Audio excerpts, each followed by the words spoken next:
Let me say this word one time out loud before I actually have to read it off of the screen, which is semi-quincentennial. Semi-quincentennial. Quincentennial. It's kind of giving like semi-quinceanera. Quinceanera. Yeah. Are you sure it's not semi? No, that's how you would say it.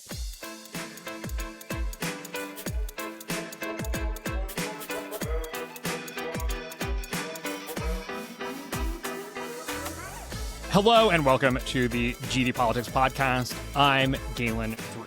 So we had originally planned to play a game celebrating America entering its 250th year on the Monday podcast.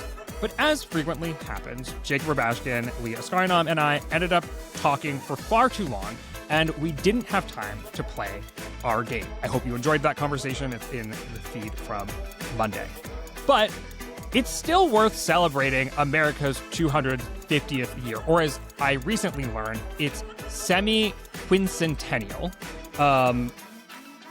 as we enter this year of celebration and whatnot. I know we're not 250 years old yet. We got to make it to July 4th, 2026, and I think we're going to do it. I think we're going to make it. So we are going to play an elections data trivia game that spans much of that quarter century. It's not a quarter century. It's a quarter millennia. Quarter millennium. Wow, America, we're really doing it. Okay, anyway, all of that is to say, here with me to play an exciting game of American election data trivia is Leah Askarinam. Welcome back to the podcast, Leah. Thank you. I'm personally just a quarter of a century years old, too, so you might probably just got that confused. Wait, are you actually serious? You can't be, right? No, I'm not serious. I'm older. Oh, okay.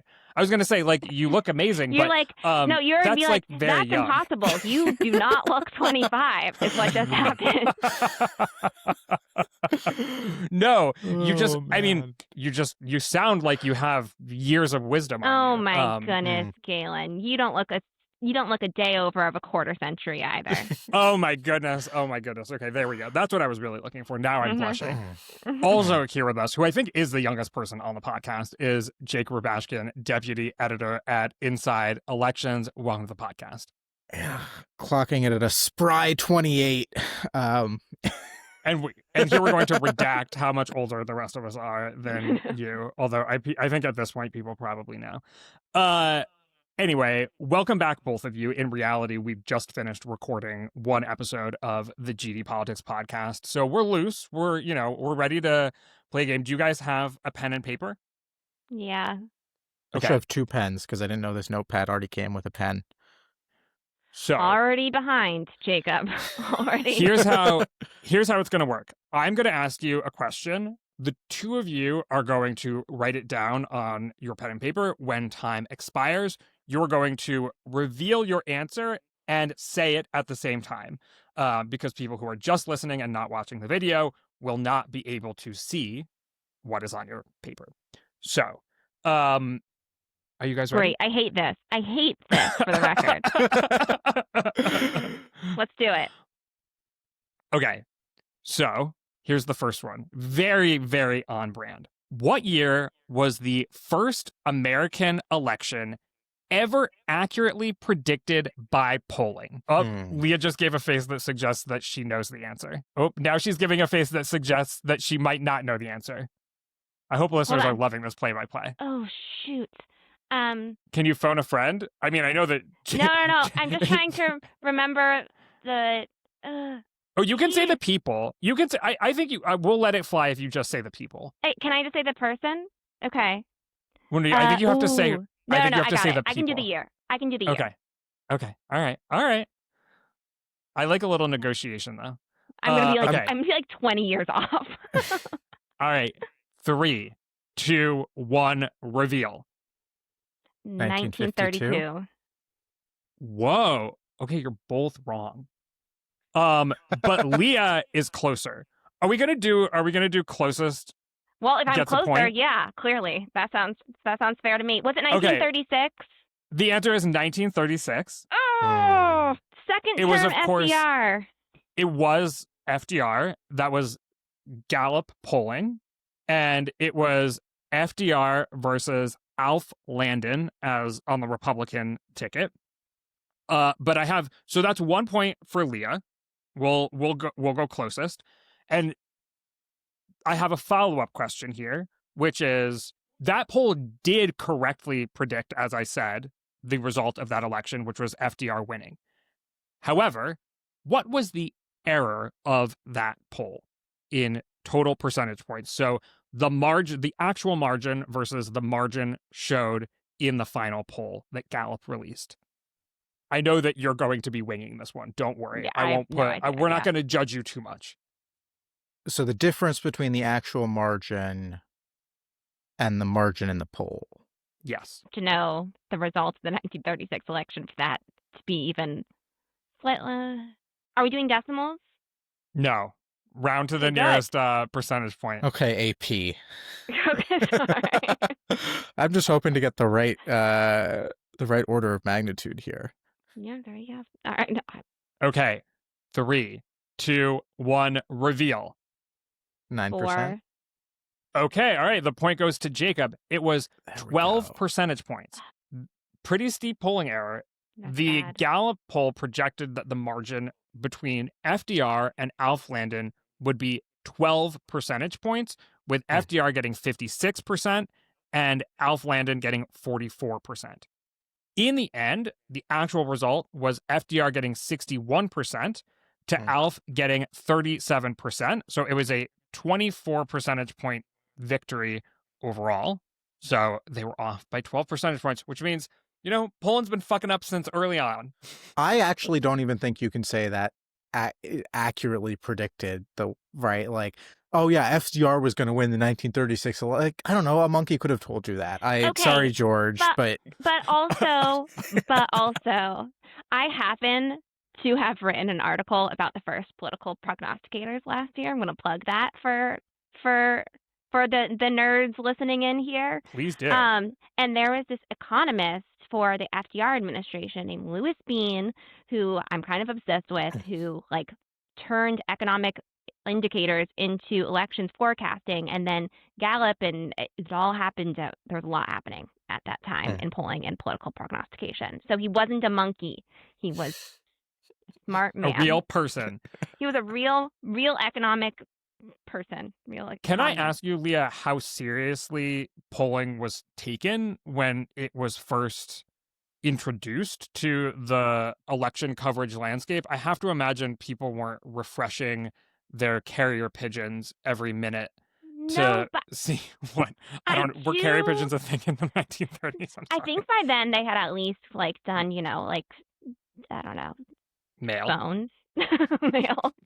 They probably had like a telegram. But I do know that after, I think it was Dewey v. Truman and that whole disaster, that like the Gallup like pulled together like a convention of other pollsters to like figure out what went wrong. So I don't know the whole story. There is a book about it that I have not read all of, but it's out there, and I'm going to read it, and then next time we do this game, I'll have all the answers. The first ever APOR convention was post Dewey defeats Truman. I don't think that's what they called themselves, but yes. And yes. In spirit. Okay. They might have done it before then, too. I just know that they also did it that year. Okay, so it is currently Leah 1, Jacob 1. Next question. These are all quite nerdy. Bear with me. Shocked. What's the smallest percentage of the popular vote a winning U.S. president has ever received? Wait, say it. Try that again.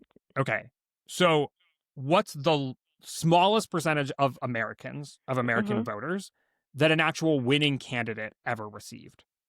So, for example, you know, like Bill Clinton never won a majority of the vote, but like he still won the election, but he was in the 40s. So and how far back are we going here? Oh, we're 250 years old. We're going back 250 years.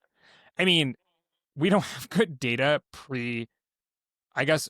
So from what I understand, like John Quincy Adams era, like, you know, what was it? Was it John Quincy Adams and I will give you a hint that this election took place after universal white male suffrage, which was in 1828. Okay. I think I know which election it is, but I have no idea what the number is. I think we'll probably, like, if you can describe this election, we'll probably give you. Wait, I the might point. be able to describe this election. Okay, well then describe it on your piece of paper and show it to me. Embarrassing. I hate that you make us do this. It's so terrible. Yeah, you got to be more decisive. I can tell you never did Quiz Bowl. You're taking your time here. You got to be on the buzzer. I did not do Quiz Bowl. I was a newspaper kid, believe it or not. Sorry. Okay, you know what? I'm just putting down a number. I'm going to go with my gut. Okay, here we go. I love it. That's the beauty I didn't of describe it, okay. but I'm going to verbally. 3, 2, 1, reveal.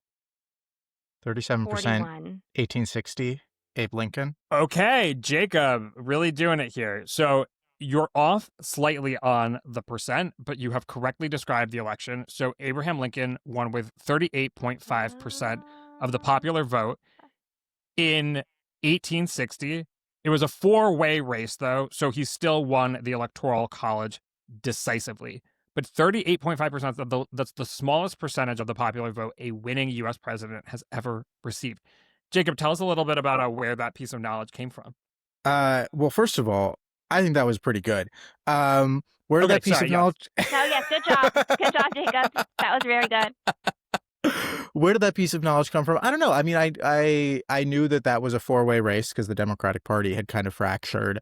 And yeah, I mean, you gave me a good hint because I couldn't remember, right, that the election, the stolen bargain election or the corrupt bargain, which is 1824, which is when Quincy Adams beats Andrew Jackson despite losing both the Electoral College and the popular vote. Jackson is ahead in, but not with a majority, and Henry Clay and all that. So I was torn between those two. And then you gave us the hint about, post 1828. And I just kind of ran through, a lot of elections had 3 people. Very few American elections have had 4 contenders that all won a sizable chunk of the vote. And I knew 1860 was one of them. So, I also have Lincoln on the mind because I read that story recently about how difficult it is to become a Gettysburg tour guide, that it's like the most strenuous, difficult test in America, and they only offer it like every 7 years. So Lincoln's always on the mind, I guess, but that's where that came from. To give people some of this data, since we're celebrating America's 250th year. So obviously Abraham Lincoln won. He was running on the Republican ticket. He got 1.8 million votes. Just to give you an idea of the population of the country at the time, that was almost 40% of eligible voters. On the Southern Democratic line was John C. Breckinridge, and he won about 15% of the vote. On the Constitutional Union line was John Bell with 13% of the vote, and on the Democratic line was Stephen A. Douglas with 22% of the vote. So a really divided field there. Maybe that's what the future with the America Party will look like. I don't know about that.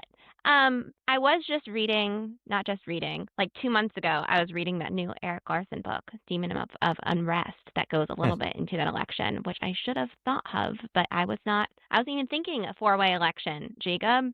I was thinking 3-way elections. So you really did earn that one with your brain. Okay, so it is 2 points for Jacob, 1 point for Leah. The next one, what state had the closest presidential election result in U.S. history? By raw votes or by raw votes. Percentage? Raw votes. Don't overthink it. Okay. You're giving us too many hints here. I like them. Keep it going. Okay. 3, 2, 1.